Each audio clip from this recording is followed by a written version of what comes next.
Al 1973, els dos fenòmens dels quals parlàvem, la crisi a Xile, la dictadura, l'enderrocament del president Allende per una banda i per altra banda l'esclat de la crisi econòmica, canvien, diguéssim, l'escenari. Per què?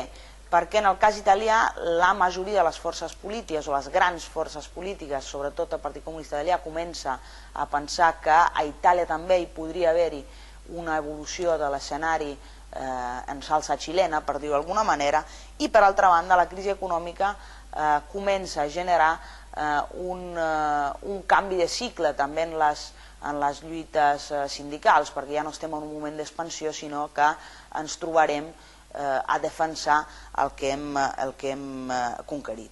Això té repercussió també sobre la vida de les Brigades Roges perquè canvien les maneres d'actuar i canvien la percepció que hi ha de la realitat. A partir de 1973 i sobretot 1974 comencen les accions més violentes, comencen els segrestos, comencen les accions armades i a final de 1974, o millor dit a principi de 1975, els tres grans dirigents històrics són caçats per la policia. És més, al mig del tiroteig, Mara Cagol, que és una de les fundadores, acabarà perdent de la vida. Això genera en el si de les Brigades Roges una reorganització molt profunda. Començaran a entrar grans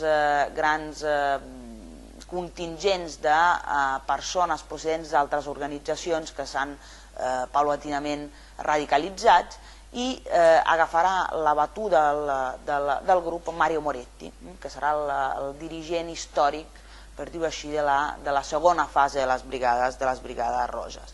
Per altra banda, com es deia, en el quadre polític, tant el PCI com la democràcia cristiana comencen allò que s'acabarà dient el compromís històric, és a dir, la idea de construir un pacte que comprometés el Partit Comunista Italià a dins de l'àrea de govern. S'ha de pensar que estem al 1976 i per tant el fet d'involucrar en l'àrea de govern un partit com el Partit Comunista Italià és un fet que fins i tot des d'un punt de vista internacional té repercussions importants. Estem parlant del Partit Comunista més important de l'Europa occidental, en un país tan sensible des d'un punt de vista estratègic com és el cas d'Itàlia.